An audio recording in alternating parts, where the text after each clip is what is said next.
Hello, viewers around the world. You are welcome to a new program, beautiful program that has come due to popular demand.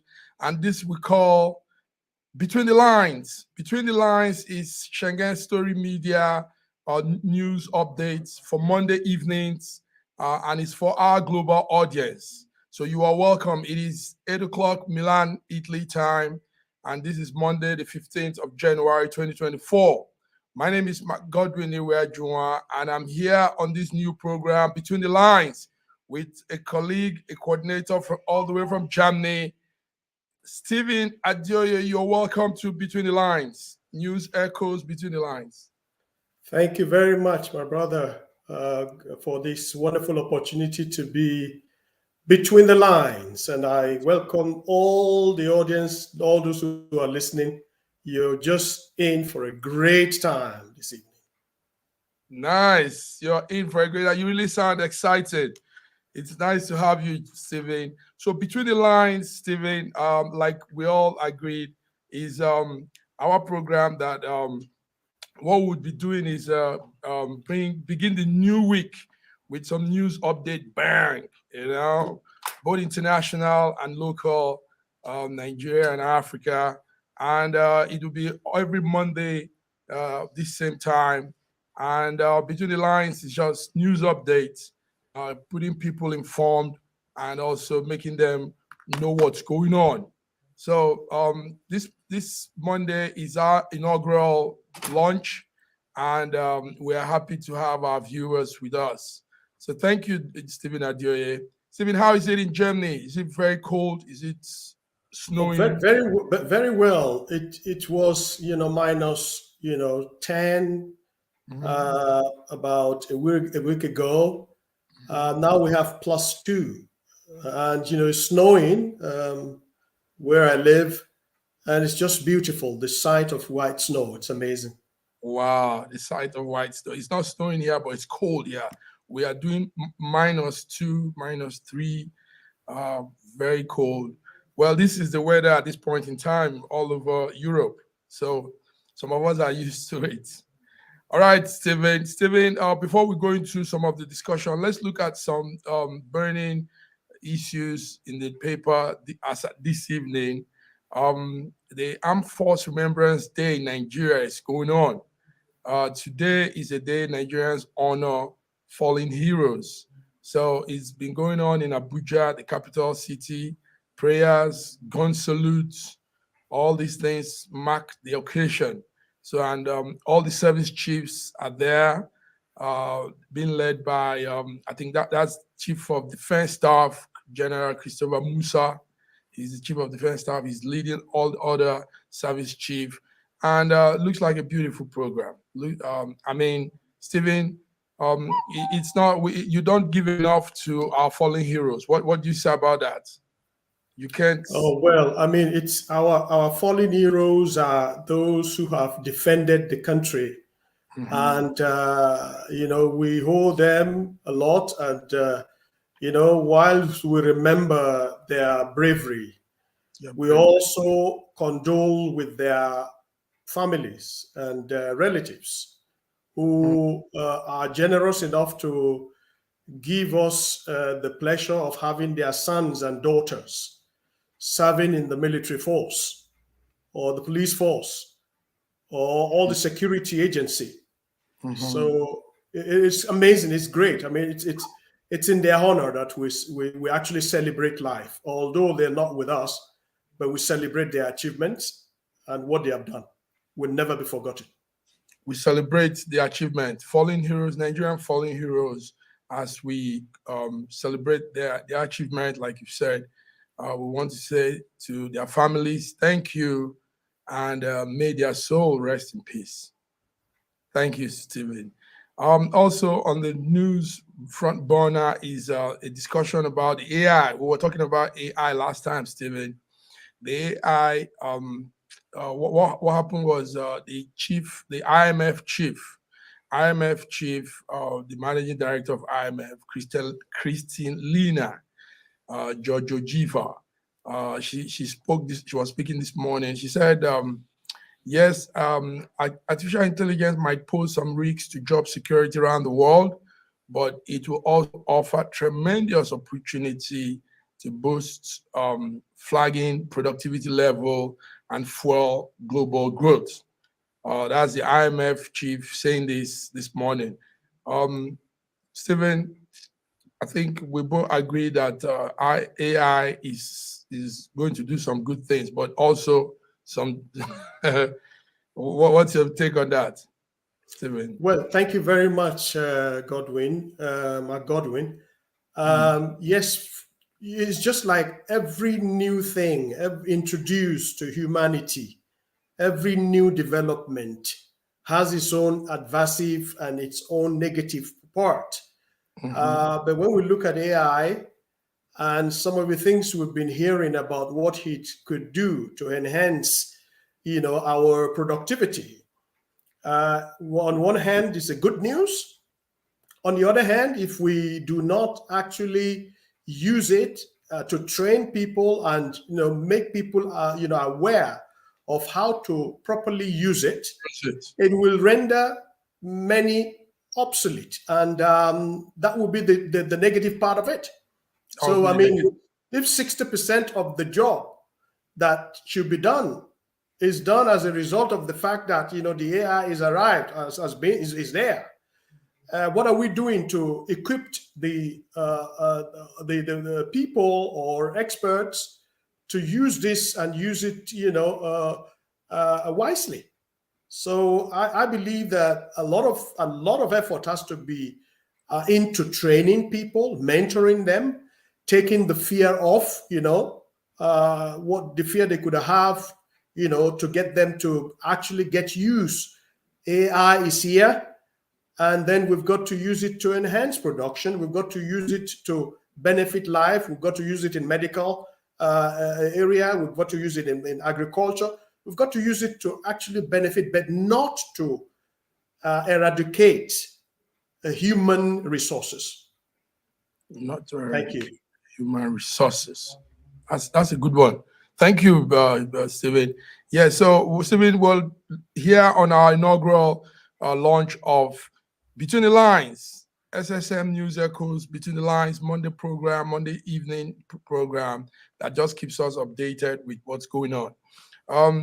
Also, Stephen, in far away in the southeast of Nigeria, and precisely Imo State, today is still running as at now. Today, the governor is being sworn in for a second term, and that is Governor Hope Uzodinma. Governor Hope Uzodinma ran the election again, won again, and today he's been sworn in. So he takes the oath of office. He did that around 4 o'clock Nigerian time, right there at the stadium, the Dan Ayam Stadium in Owerri. That's Imo State capital. And the event saw some heavyweights. In fact, the president, Bola Ahmed Tinubu, I think he's still there till now. Ex-President Olusegun Obasanjo was there. Senate President Godswill Akpabio was there. The House Speaker Tijani Abbas and so many APC chieftains were all there to watch Uzodinma being sworn in for a second term. That's Southeast Nigeria. That's what's happening today as we're talking. I know you're from the Southwest, but I know you follow news. Uzodinma is that governor in the Southeast Imo State. So what will you say about his second term? Is it going to look good? Is he going to come up well, congratulations to his second term in office. I hope and pray that he will do better than he did in the first chance which he was given. He now has the vote to get in and to do the job. You see, it's not inauguration which will come and go, and it is not fanfare and presence of dignitaries. It's the legacy that you leave behind when you get into that seat. You see, I mean, what are you going to show off for? If once what would people be speaking about you? Would people be saying you you promote, economic stability. You make it possible to establish a platform where business can be done without intimidation. Would you be known as a governor who has given the state what the state needs? Would you be known as a governor that would enable, entrepreneurs and business people and, teachers and people who are in your state to be proud of being from Imo State? I mean, these are the things that you would have to actually answer to and say, look, it's not a business as usual, but that you come in there and do the job you are asked to do. Avoid corruption, because corruption actually, corruption breeds poverty. It's not the other way around. Yes. So if you come and go and your state still, people are still poorer than they were, then you have no job being in that seat. So, I hope and I wish you all the best, and that you reach out to improve the economy, the lifestyle, the health, education, and all that will make your state a unique state in the country. Wow.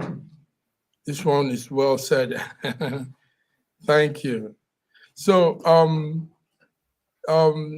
that's it. That these are the major burning issues we're seeing from Nigeria as of now. Stephen, good one. The other news that just came in also is the Anthony Joshua. This one is for we boxing fan. Anthony Joshua and Francis. That's fixed. That's Francis Ngannou, the Cameroonian heavyweight fighter. The match has been fixed for March the 8th. So that's for boxing fans. Watch out. Anthony Joshua, Francis Ngannou fight March the 8th of 2024. It will be a heavy one because we've long been expecting this. Joshua, Steve, I know, are you a boxing fan? You love boxing? Oh yes, I mean, I always lift up the banner for all our sportsmen and women out there who are doing us proud. I'm actually happy and glad that both of them are Africans. So yeah, it's going to be amazing. It's going to be a great fight, and we're looking forward for a great tactic, and that it will go around the world. That this was a good fight, and it was that it will go on to in a record that they did their best, and the best won, and of course that it wouldn't be a reason to hold any anonymity, but to just rejoice with the one who won. So I wish them a wonderful time, wonderful fight and sportsmanship in March when they go on the ring. Yes, they'll be going.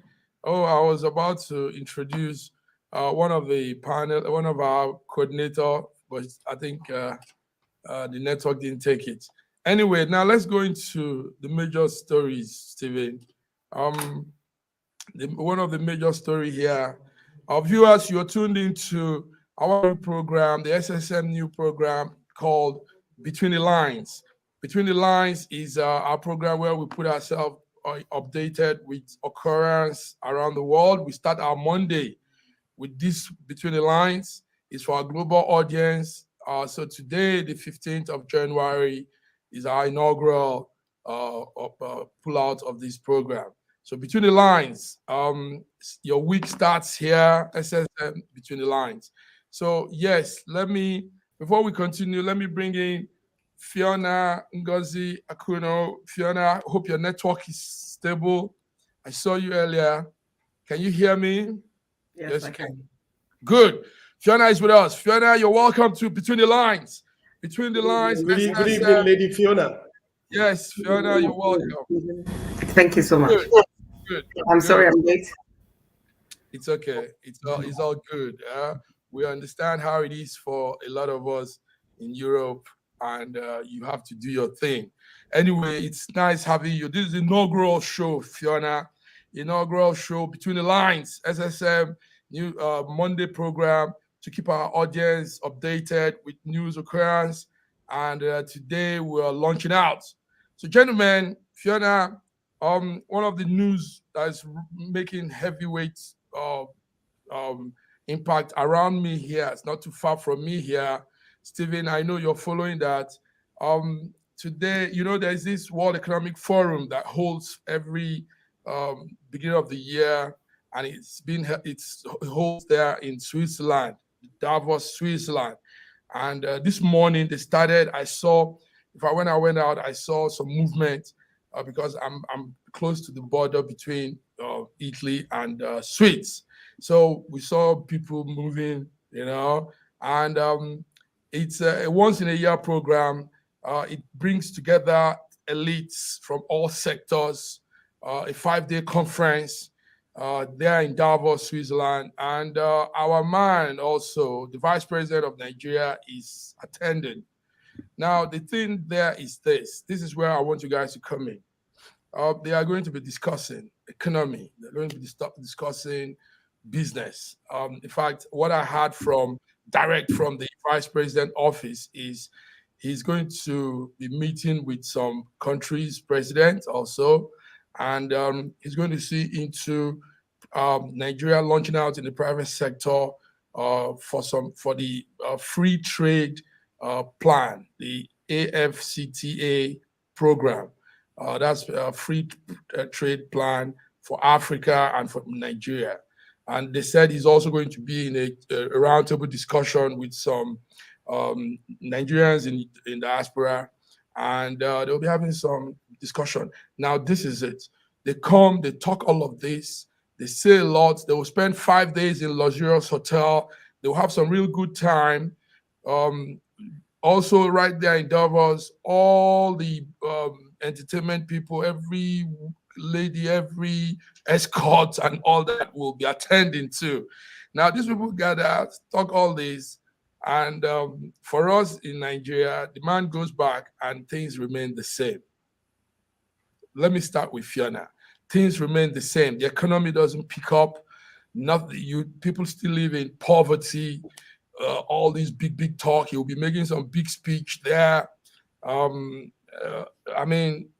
What does this do to us if things remain the same? People can feed. You have quite a number. 76% of Nigerian population live below poverty line. Fiona, what do you say about this? I think my initial feelings is that a free trade zone is always a fantastic thing for an economy, and I have a few friends that do import-export business from Africa to America, mainly food stuff. And what I found is that the idea is good. There's nothing wrong with the idea. The problem with Nigeria always seems to be the implementation of the idea. We have extremely intelligent minds in Nigeria, and it's always unfortunate that there will be a brainchild that will come up with a fantastic idea, but the implementation falls short. That is why, a country where we have the top surgeons coming from Nigeria, we have people who can pretty much do and undo coming from Nigeria, and at the same time, we have so many people that are living below the poverty line. I think implementation is the key thing. And until we start having the right people at the helms of affairs, captains of industry in their own right, people that are specialists in what they're talking about, while Nigeria is still being led by people who politically, strategically, they may know the games to play, but while we're still being led by people that know those things but don't know how to develop us economically or otherwise, I think we're going to be going around in this revolving door of not going anywhere. They've just come back from Dubai. A whole host of them were in Dubai. And I can't imagine what the budget was for that trip. And now Switzerland is not cheap, so I can't imagine what the budget is for this trip. But, plus the number of people, the entourages that they take out there, and then the side people that get taken out there. It's just really it's unfortunate, but I can understand why when things like this happen, nobody really expects there to be anything different, because we've been there, we've done that, we've got the t-shirt, we've heard them say all these fantastic things, we've talked the talk, but when it comes to walking the walk, we seem to always fall short. And I think until we have a headship that is about capacity from people who know their stuff, we're going to be going round and round in circles. That's what I think. Between the lines, this is the concept you just dropped in between the lines, Fiona. Intelligent talk. I come to you, Stephen. Fiona just broke it down. Free trade idea is not bad. Yes, they are coming to discuss that, and even he said he will be discussing global energy transmission program with Nigeria. He said he will be discussing so many of such businesses, but at the end of the day, we don't see nothing. It doesn't make any impact. Stephen, Fiona just gave us her hot lines between the lines. Stephen, what's your between the lines? I agree with Lady Fiona, especially regarding the issue of the trade zone. It's a good thing, but if we, if I would have my way, I would want to replace the Darfur with people who really matters. All those who gathered there every year do not represent the populace, the world. They perhaps represent between 5 to 10% of the world population. So I can't imagine how they will be in a position to decide what should be done in one country or the other. I must also say this, that most leaders who are outspoken do not even attend this Darfur summit. Yeah. Because it does not actually translate to development in their countries, eradication of poverty, bringing food on the table to the populace. We just said it, that 76, you just said it, Mark Godwin, that 76% of the world, yes, of Nigerian population are living, yes, on the poverty line. Yes, confirmed. Only have 50 cents to spend a day.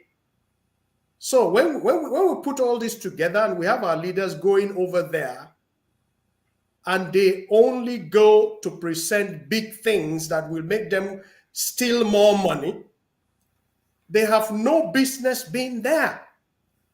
So if I would have my way, I would suggest that there should be another kind of Darfur, which involves the people who are really concerned, are suffering. You will hear a lot of good ideas and how they will implement it, because they are more into this than, look, in conclusion, 5 of the richest people in the world who will be attending this year's Davos meeting, they made more money than ever in 2020. More wealth. They amass more wealth.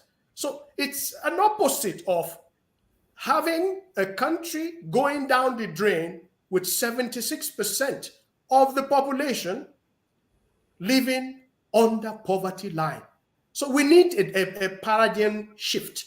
We need to shift. We need to actually face the music and say to ourselves, if we've been doing this for 70 years, how long are we going to continue?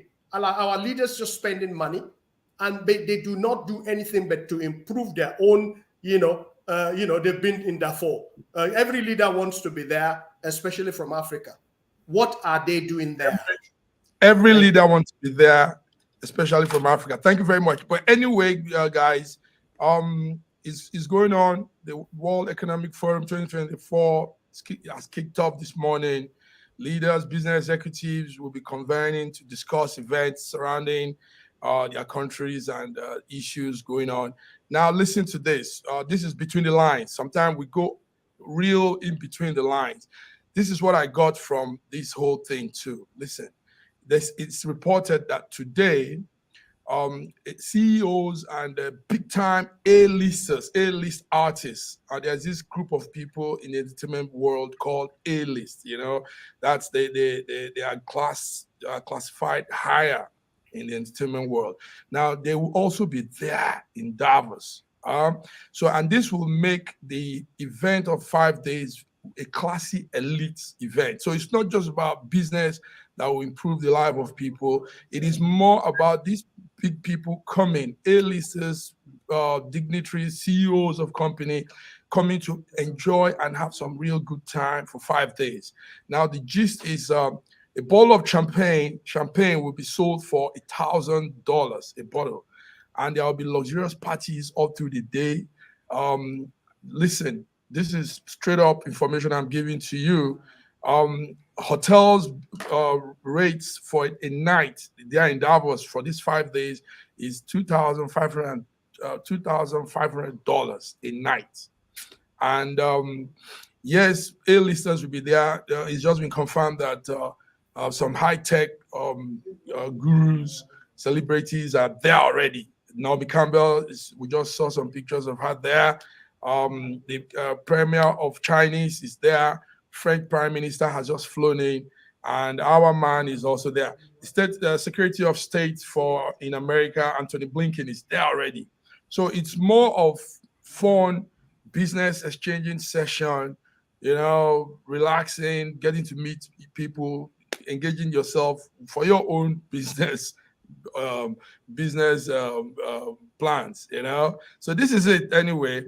Fiona, do you have anything to say again about this? Is there anything you want to say? I mean, I think that networking in any capacity is a good thing. So I'm not going to say that people that are CEOs and A-listers, etc., shouldn't be there. I mean, absolutely, 100%. I don't see any problem. But I also think that if an A-lister from America is there, their economic concerns are completely different from ours as Nigerians. So if an American in America seeing a celebrity or their Secretary of State present there, it's not going to make them feel the same way as myself as a Nigerian, hearing that somebody is going to spend $1,000 on a bottle of champagne, considering what our current exchange rate is. That makes me feel a bit unwell, even makes me feel really uncomfortable, because there's 76% of us that are below the poverty line.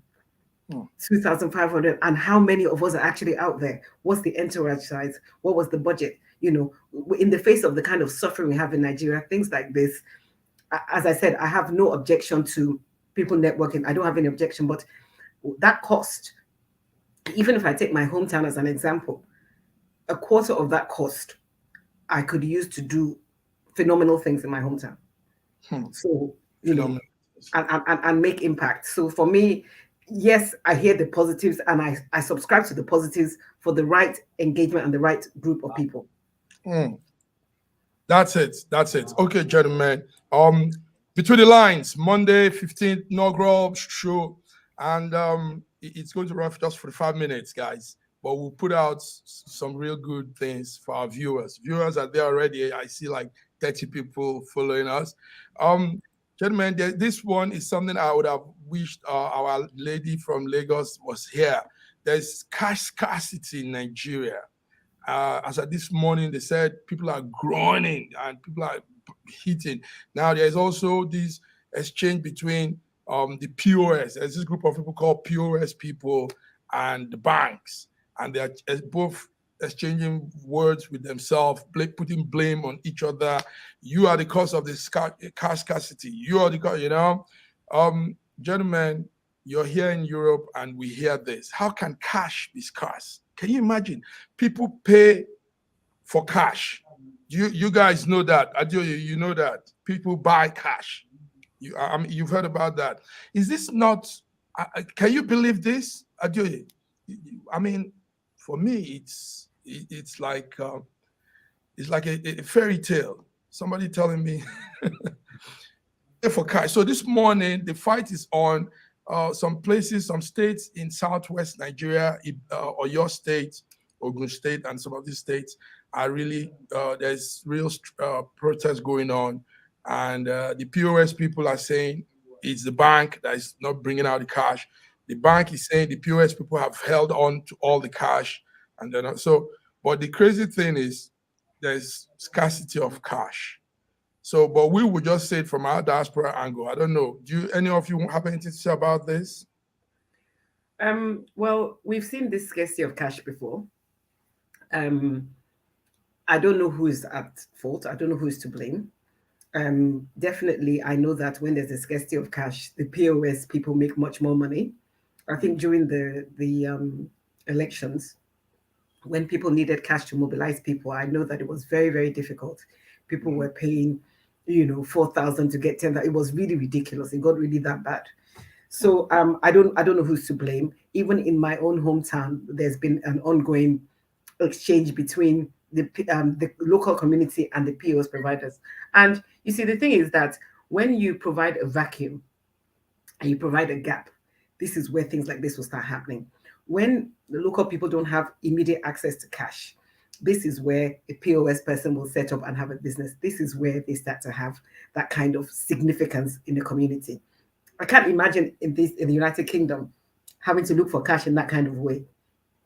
Access is just easy for everybody, and I think until that's addressed, I mean, I understand that POS people are making a living, but until that's addressed, they're still going to continue, to hold people to ransom, Until that is addressed, they'll continue to hold people to ransom. Stephen, what do you know about this? Stephen, you are... You see, in economy, everything is based on planning. Mm-hmm. When a country stops planning, it is doomed. It is bound to doom off. It is bound to in fact, stop existing. It is a miracle that people are still having money to spend. One can imagine one minister. This minister has no scarcity of money. One of the ministers who transferred billions of naira to a private account. Definitely this robber, this person, this minister does not have scarcity of money to have made such a huge transfer in a private account. Can you imagine there's a limit to what a country can print in terms of money? So when people steal trillions of that money from the treasury, what do you have left? What do you have left? You create opportunity for corruption, and it's an extension of it. So I actually do not wonder why there is actually scarcity of money in a country like Nigeria that is completely disorganized. So my call to every one of those who are responsible is to get back to doing the proper thing, because human being has a certain level that they can tolerate. When it gets to a point, they who are these troublemakers will not have a place to stay.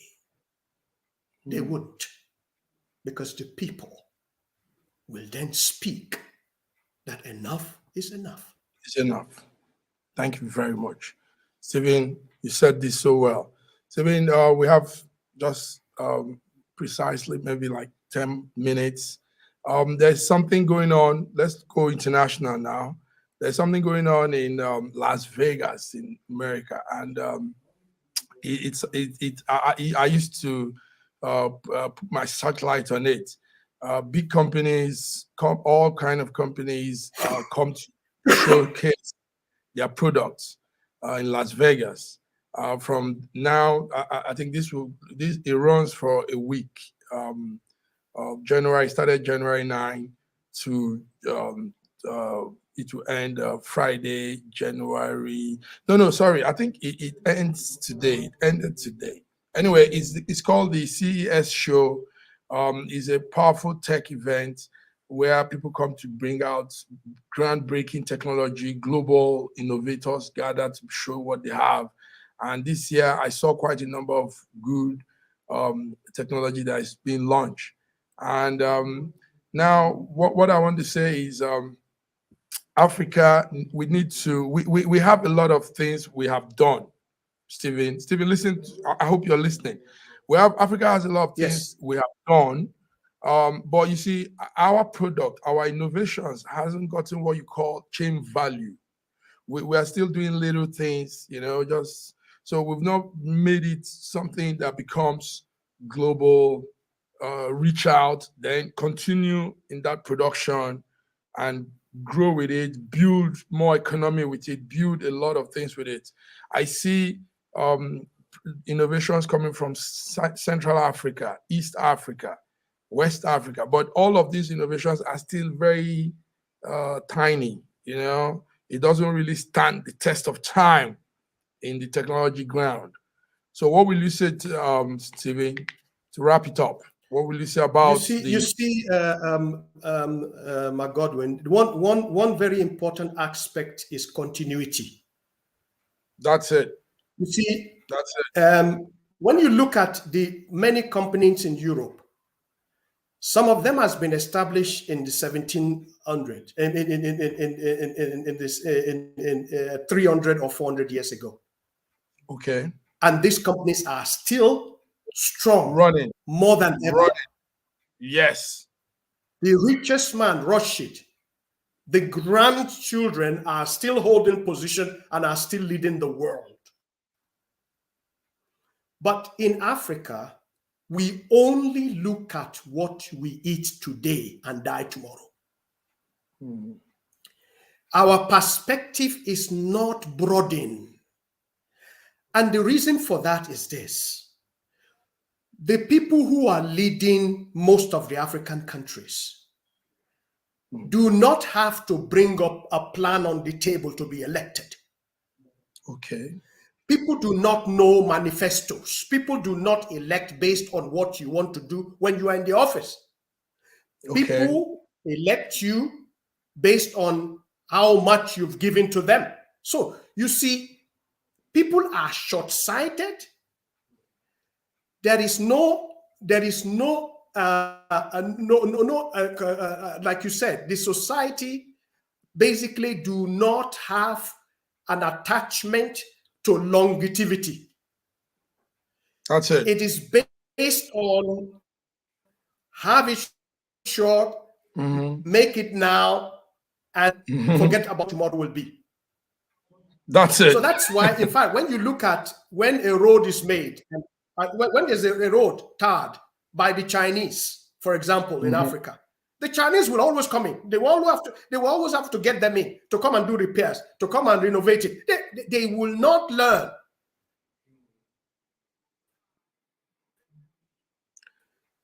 That's it, Steve. Maintain. I was in one African country. I'm not going to mention the name just to, protect that country, for example. I was in one African country in a farm, and these people, they've gotten pumps to water their farms. And they had 100 pumps about 10 years ago. Okay. And the 10 pump 2 years ago, they are left with only 10. And then I asked them, okay, you've got 100 pipes and you have left with 10. What happened to the others? Oh, they said the way the European gave it to us and they were destroyed, we left it there. There's nothing we can do about it. This one, even that is the 10 that we have, is doing the work of 5 water pumps. Oh. So maintenance, the culture of maintenance is completely dead. And we need to revive. We need to live. We need to wake up from dead and live. That is the issue.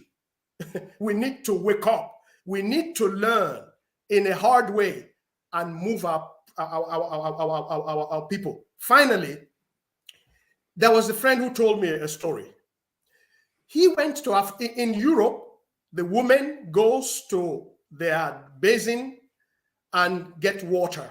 They turn the pipe on, the water pipe, and they get water to drink or use it for other things. In Africa, you see the men sit down outside and watch their women going with heavy pots on their head to go and fetch water in about 10 kilometers away. They sit there, lazy as they were, and just watching. That is how my forefather did it, and that's what I'm going to do. These women are the one that will carry water. But look at the hours they spend. They will cook, spend hours, and at the same time, the men wanted the women to be as good. This is really wicked. It's wickedness. So in Europe, the men decided, no, we won't let them go to carry water. We will make pipe so that they can have time for other things. Nice. And even take care of themselves. Nice. Stephen. So that is the narrative I always look at when I look Thank at you very much. Stephen, I'm excited. You got the line. This is it. Between the lines, Stephen, and you are dropping between the lines. Stephen, it's just a 40 minutes program. We've exceeded with 2 minutes, but because we're excited, I'm excited chatting with you, putting out news updates and going back and forth with it. So we're coming back, Stephen, between the lines every Monday, 8 o'clock Nigerian time. Stephen, thank you very much. Thank you for doing this. Thank you very much. The first show. Thank you. Yes, it was wonderful. So viewers, this is it. Between the lines, News Echoes Monday program, and we've just done the first edition. Thank you all for tuning in. Between the lines, we would like to have more viewers comment, chats. We'll be opening up our phone so you can call if possible. Chat. Let's chit chat. Let's go back and forth and say things that will improve our lives as Africans, global Africa, and also improve our continent by the grace of God. Thank you once again, Stephen. So until we come your way next week, this is Between the Lines. My name is Godwin Iweajua. See you next time. Thank you.